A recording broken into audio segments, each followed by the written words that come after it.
Well, thank you very much, Kim. I appreciate that introduction, and I appreciate all of you tuning into our session today because we believe it's really an important program for alliance managers. And we will be talking about 5 opportunities we've seen for alliance management excellence and the role of getting a little bit better every day plays. But let's first talk about excellence because it's a word that we use, but not everybody understands or appreciates exactly what it is. And in our view, excellence is not a skill. It is an attitude. It's a mindset, a way of thinking that influences what you do. And it's really critical. And what's interesting, over the years in our work with many organizations around the globe, we oftentimes get asked the question, what really differentiates a great alliance professional from a good alliance professional? And when we think about, the answer in light of, the work that we've done and so on over the decades, we see that the great ones strive for excellence in everything they do. Again, that's that attitude, that mindset. Excellence is what we always want to deliver. Getting a little bit better every day. And that's a key thing that, you get better every day and it really adds up over time. And I'm sure that some of you probably remember the old story. If I gave you, would you like $1 million in cash, or would you like to get a penny doubled every day for 30 days? And most people say, I'll take $1 million. I mean, of course, the pennies. But as you can see in the left here, if you do the math on it, and it's exponential math, and if you do it, it gets to $10,737,418. They left off the pennies, I guess, on this. And that same concept, that idea of exponential growth, building upon getting a little bit better every day, kind of like compounding interest you get on some savings accounts. So if you look at it from the alliance point of view, then you're really thinking about how do you improve over time? And just 1% better every day, does it add any value? You're darn right it adds value. That blue line kind of reflects the value that you'll be getting by building on that exponentially every single day. And the numbers really do paint the results of pursuing excellence. When we went back and we looked at the various assessments that we do and started accumulating information, what we saw was that we could easily group the different alliances and different alliance management practices into 3 categories. One that we call emerging, one that we call developing, and one that we call leading. And as you can see here, there's about a 20-point difference between where the emerging score in all of our various assessments, which I'll get into in just a moment, between the emerging and the leading. So 30% better. And we use 70% as a benchmark of what goodness is, where we want to see an effectively functioning alliance. So whatever the score is, whatever the scale is that we're using, whatever the assessment, we want to see 70% achievement of what the overall maximum could be. And as we go through this webinar, we're going to share with you some additional data and some tools and some thinking around ways in which you as an alliance manager can pursue excellence.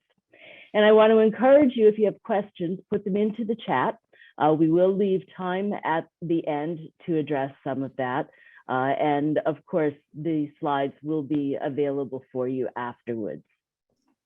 So those numbers come from a number of assessment tools that we use to work with our clients. One of them is our Vital Signs Alliance Operations Effectiveness Assessment. It's a deep dive on complex alliances. And then we have 2 models that we use when we look at the practice of alliance management. One of them we call the foundation model. It's really looking at what alliance managers do. And then we have another that is about the 7 habits of highly effective alliance professionals. So what you're going to see is based on results of applying these over the past few years. And so we do see 5 opportunities for getting a little better every day that emerge from the assessment. The first is around having a North Star or strategic visioning. We always talk about the fact that you need to have a vision for your alliance, but we actually find that a lot of them don't. You need to have an efficient operating model that's fit for purpose for what you're working on, what you're doing, what you're trying to achieve, that really helps to ensure that the inherent inefficiencies of alliances don't overtake intended value. You need to make sure you have an agile governance process to ensure that your decision making is optimized, that you're getting the leadership that's necessary to move the alliance forward. And then we also have the importance of creating alignment, making sure that you're able to move with quick, easy grace and take advantage of the opportunities that present themselves. And then, of course, communication is always a significant issue when it comes to alliances. So these are all fundamentals. They're all core to the practice of alliance management. But yet what we find is that oftentimes the urgencies of the day prevent us from really making sure that we're doing things as well as we can, making sure we're building that excellence in our practice. And so when we have that, what do we see, right? We see effective alliances. And some of the characteristics is that they do what we call manage the cost of time. They make sure that they're able to use time to their advantage, that delays don't get in the way of having benefits flow to customers, flow to the partners.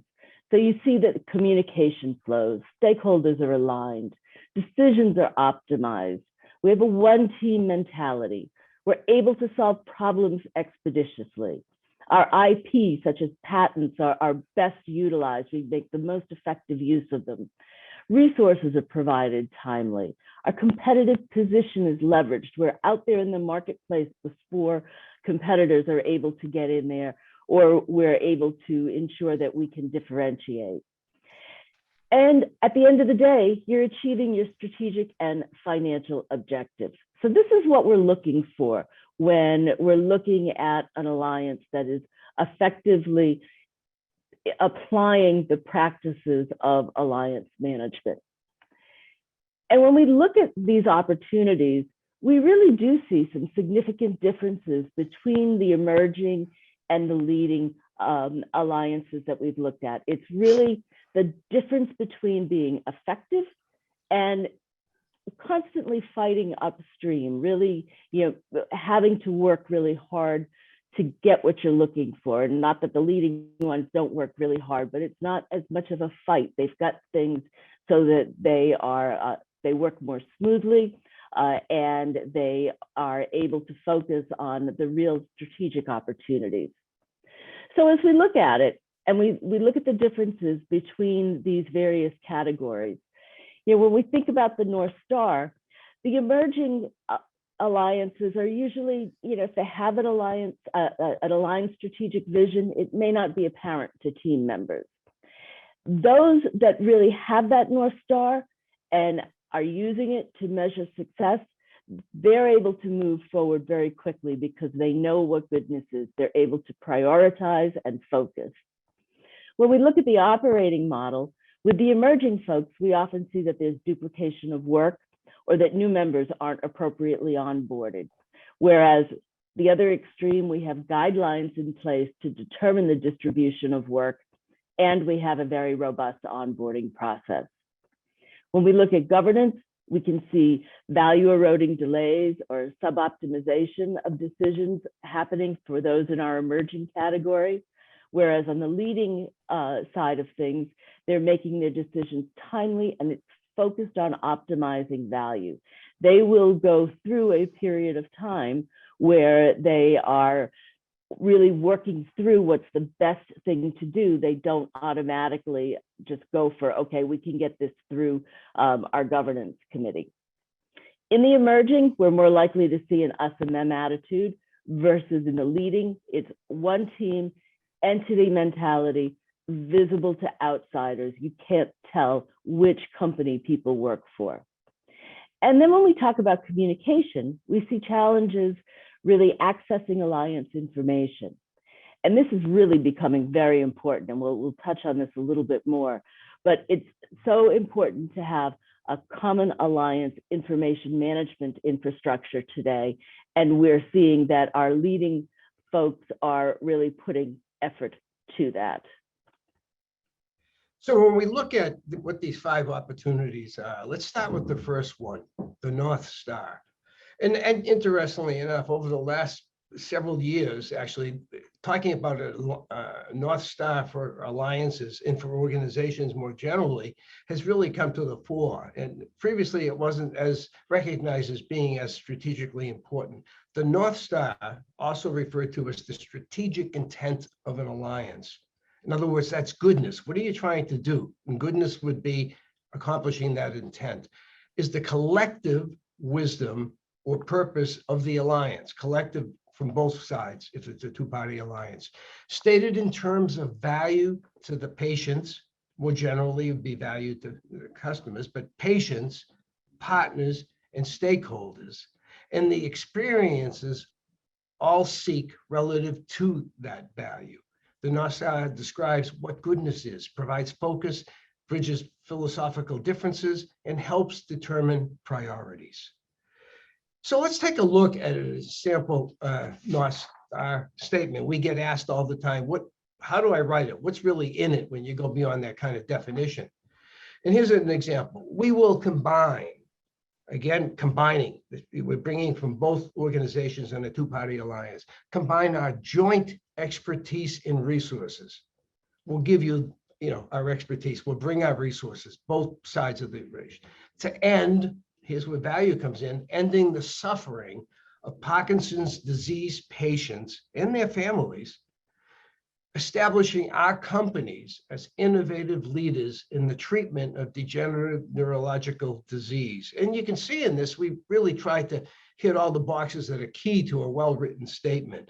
It talks about the customer. It talks about a value for each of the parties, for the customers or patients in that instance, and the partner companies. It talks about that benefit for the companies by being able to position them.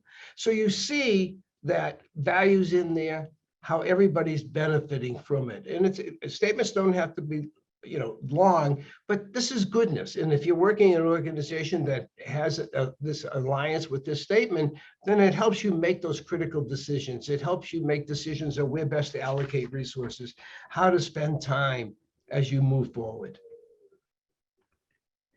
So let's look at what the data tells us about having a North Star.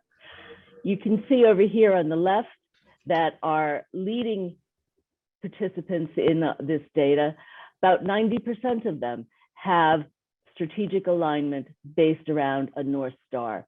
They're 50% more likely to have an aligned North Star than those in the emerging category. And then we look at whether or not they have aligned success measures. If you have a common success metric, it can really serve as a hook to keep team members aligned to the North Star. So here's how we're measuring success.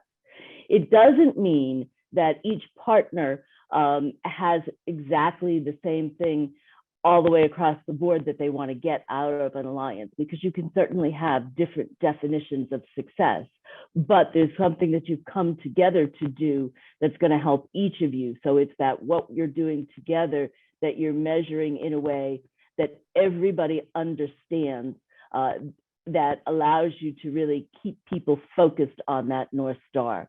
And as you can see, for both our developing and emerging categories, in the emerging, less than half have a common success metric. It's only when we get to the leading that we get above our benchmark of 70%. So setting a North Star is really critical. And given that North Star, then it will help us improve the efficiency of our operating models. And kind of a definition that we're putting around this opportunity is establishing clarity of roles and responsibilities. Hugely critical of who's supposed to do what, when, and how do they work together, as well as the workflow, how things are going to flow between and among the partners to the relationship. We want to try to avoid duplication of work where it's possible to do that. Heavy-handed review, you really pay attention to, of and oversight of the work product, absolutely critical. And alliance decisions that are overturned by internal governance. So these are all things that you really have to focus on. And one of the things that we've seen increasingly in some organizations starting to recognize that they had so many alliances, and each one of them is has their own challenges and opportunities, that increasingly the alliance manager is really tasked with not only doing his or her current job as it is, but getting involved in the operations. And we think increasingly that someone in operations in the alliance function whose focus is on operations across these alliances will really help not only the alliances do better, but it will help the alliance managers have more time to put on other aspects that are important to success. So let's take a look at the data here about ways in which effective operations can be hindered by unclear workflow for executing plans, or where you have that heavy-handed oversight that we try to avoid. As we look across here, what we see is that, again, we have a large difference between the emerging and the leading categories when we look at execution. And that's basically around having the operating model that is appropriate for the way in which the work should be shared. Too often we see situations where you have multiple people that are working on the same thing, as opposed to really thinking about, well, how can we best leverage our resources? And as you can see here in the middle, lots of folks, in fact, everybody has a challenge when it comes to making sure roles and responsibilities are clear. Some alliances will do a good job. They'll even try to put together a simple RACI model or something similar to help them make sure that everyone's clear, but it needs to constantly be reinforced. And the other area where we see everybody is a little bit challenged is on onboarding. It is an often overlooked opportunity to create common understanding right up front, get everybody on the same page, set the appropriate expectations, make sure people have appropriate knowledge, that it's not, tribal knowledge or people just figuring things out as they move. But let's come back to those operating models and frameworks for a moment. In a complex alliance where you have consensus decision-making, there's usually two ways of putting together your working teams. I'm not talking about governance, I'm talking about the working teams here. One model we call Noah's Ark, for obvious reasons, because it's a paired model that has similar functions from each company dividing work to produce joint deliverables, right? There's some good and bad to this. It does facilitate alignment and ultimate approval because you're working together all along. It encourages communication. It can create innovation. But on the other side, there's lots of little decisions that have to get made because you've got to keep your partner moving along with you every step of the way. So you can have communication delays. And here's where you can often get duplication of work unless there's a clear distribution. On the opposite end, the other model is divide and conquer, right? This distributed model gives each partner specific responsibilities and deliverables to produce on its own. So advantages of this is that it leverages the expertise of each partner, and it follows a governance-approved plan. And this is the key here. As long as you are working within that plan, you have freedom to operate. So you don't have to consult with your partner every time you want to do something. But it can result in limited insight into partner activities. It requires a lot of trust. It requires proactive and regular communication, but not for everything, upfront and at appropriate touch points that the parties have agreed to upfront. We look at, here's how we're going to handle project X. When we get to the point where we need to have an approval on something, that's when we come back together. So they really look at how are they going to divide the work. Now, it can lead to insufficient transparency. And if you're not checking in at appropriate times, you can have one partner going off in a direction that is detrimental to the other partner. So you have to be careful. And as I said, there's a lot of trust that is required here. Reality is that what you should be doing is you should be looking at the work and you should be thinking about what's the right mix of models for the work at hand. So in 2022, this happens to be our 24th year in business. And I'm thinking back to when we first got involved with ASAP, I think it was around 2002, when we used to talk to executives from biopharmaceutical companies or even other companies about the importance of collaboration in their alliances. And whether they said, yes, it's hugely important, but do you provide training? And they say, oh, no, everybody knows how to collaborate. Our mothers taught us how to play in the sandbox, and therefore we don't need to train people. Obviously, we know that that's not true. Yes, our mothers might have taught us to play nice in the sandbox, but it doesn't make you successful in alliance management or as an alliance manager. We hear similar kinds of things, interestingly, when we talk about onboarding. And of late, we've really seen across a wide swath of companies that onboarding really is an area that seems to get very short shrift. Unfortunately, the impact of that short shrift can have significant consequences for the alliance. And so we ask, how come companies are putting more effort in really making sure they have a process of onboarding and they put people through it? And we hear back, well, we don't have to do that. Smart people, you throw them in there and smart people will figure it out. Perhaps, even if they do, how much time has elapsed? How much money has been expended inappropriately? What other consequences will we have to deal with because of certain things not having been explained to an individual coming into a key, especially on a JSC role? We really could see the implications. And when we talk about onboarding, we see that really is three elements to it.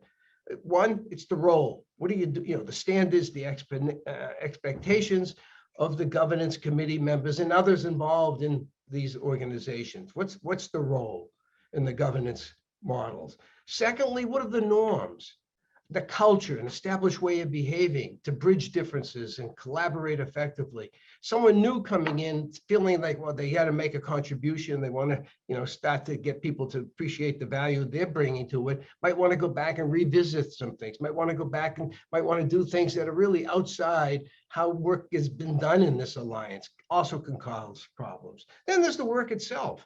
What's the specific responsibilities of the company? The governance committee function. There seems to be, in many instances, a lack of clarity. Who do we put on a JSC? Is it our top executives? And what might that do to our escalation process if the ultimate decider is already on a committee that can't make a decision?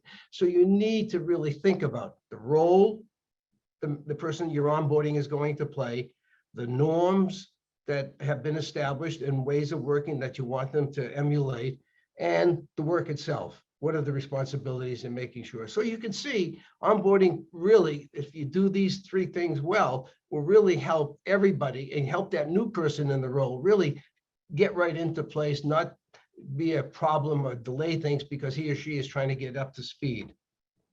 So absolutely critical. And since we're talking about governance, let's look at the third opportunity. Agile governance processes. Agile is, we've all heard Agile over the last decade or so, hugely important. And it's important in governance. And governance is the management system of an alliance. It provides leadership and direction that guides the work of the alliance. It must be adaptable, agile, and proactive. An alliance cannot be high performing unless its governance is high performing. A lot of times we get into conversations with the organizations we're working with, and they're going through, they have issues around, let's say, manufacturing. They've already been approved. They got issues now around manufacturing or go-to-market kinds of questions. And yet the JSC is still populated with a lot of people that were focused on the research and development where the alliance started. and they have less involvement. Obviously, there is some, obviously, but you have less involvement and expertise with respect to the manufacturing and go-to-market kinds of issues. So you want to make sure that the governance structure in place is appropriate for the task at hand. Absolutely critical. So let's take a look at what the data tells us. Here we have some really good scores across the board. Governance management is the only one of the areas that we looked at where all of the categories exceeded the 70% benchmark. But where we do have opportunities for improvement is here in decision making, and also in the leadership role that your governance committees play in the alliance, particularly the JSC. When we get involved with an alliance where they're struggling, we pretty much know they've got issues with their executive governance committee. Either they've got the wrong people on it, as Jeff was just talking about, they aren't engaged enough in the alliance, or they really aren't providing the leadership that's necessary to drive the alliance forward. We're working with one alliance right now that was described just the other day by one of the JSC members as well. We're about the size of a small biotech just in and of ourselves. And that's critical to have that view that your governance committee, your executive governance committee is like the board of directors of the alliance, and that they think of themselves as if they were a company. But there's always opportunities in decision making too, to be able to improve, to have better decisions, to make sure that your decisions are maximizing value. And there's a number of practices that you want to make sure that folks are following, including the 3D model: discuss, debate, decide. Don't have lots of presentation being the purpose of your meeting. Have it really be good discussion about the issues at hand, thinking about what the alternatives are, evaluating them, and truly making a decision. And keep those decisions in line with prior decisions, right? And don't reopen it unless, of course, there's new information that tells you that an underlying assumption to the prior decision is no longer valid.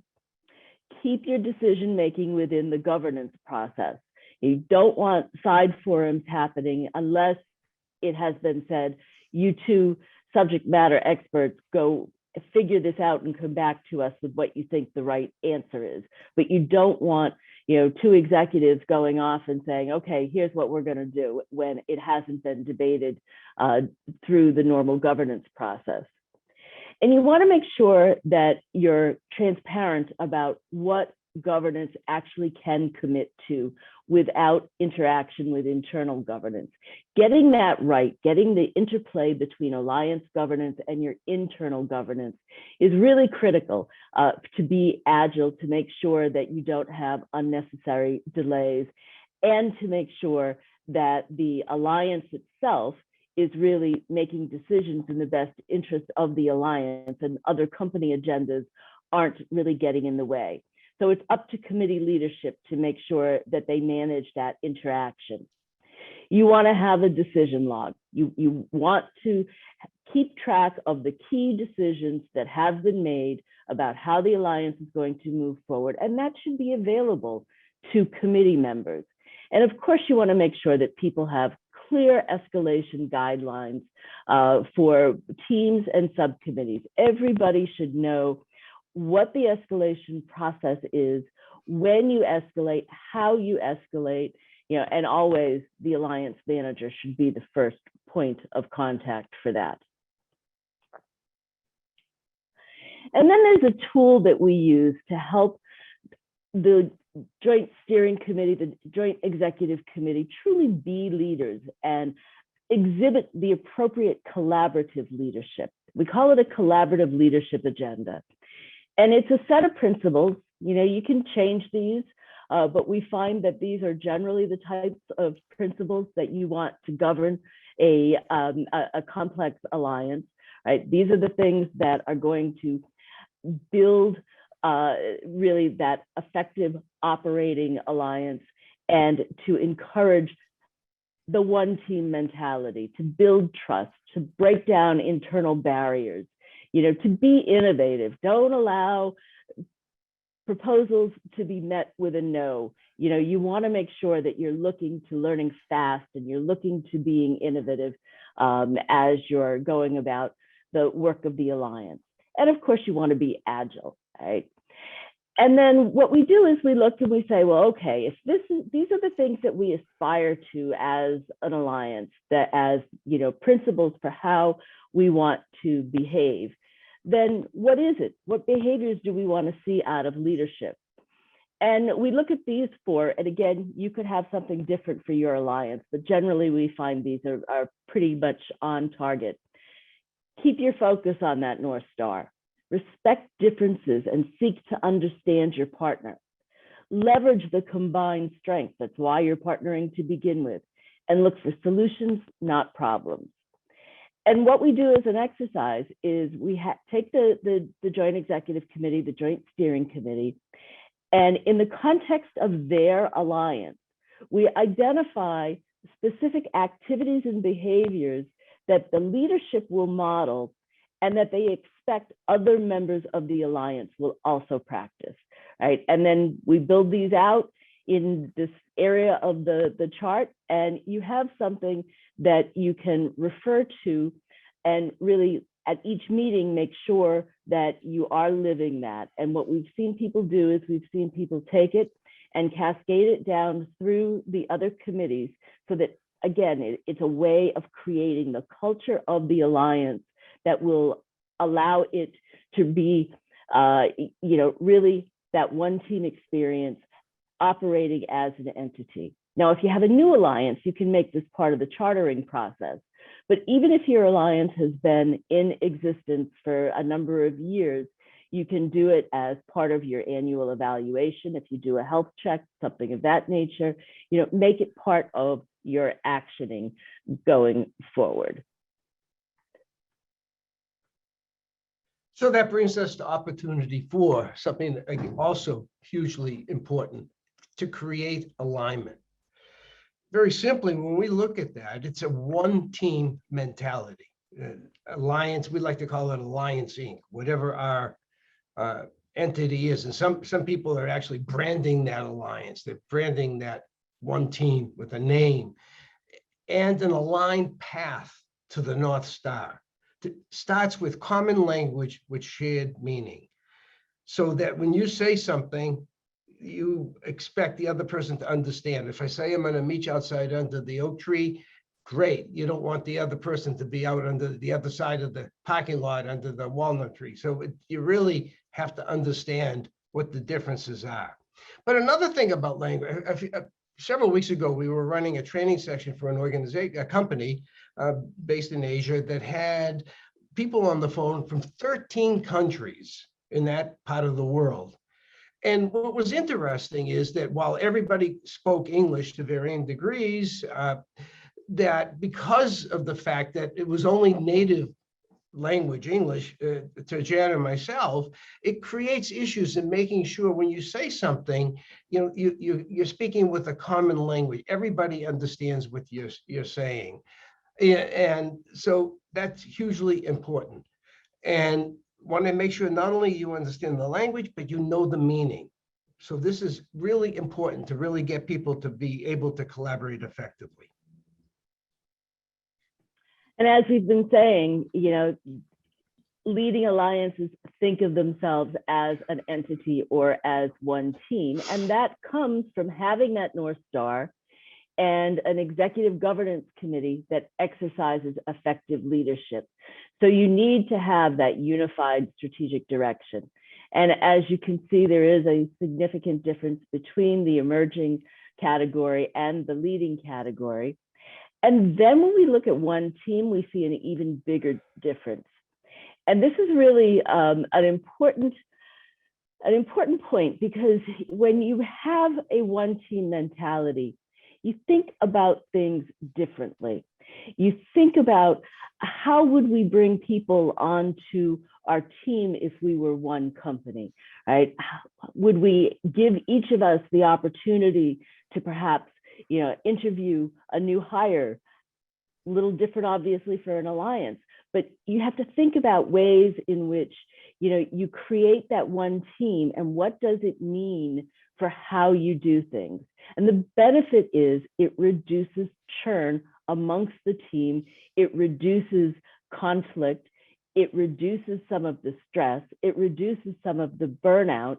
And so you are less likely to have people that want to get off your alliance. Oftentimes what we see in correlation is a lack of a one team mentality.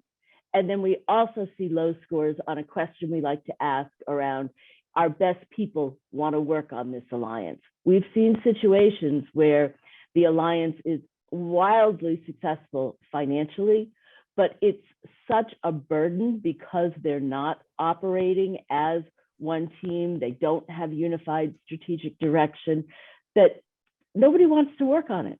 They look at it and they say, this is just too hard. I don't need that stress in my life. So it's really important that you're focused on building the one team. And Jeff already talked about common language with shared meaning and having that same mental model.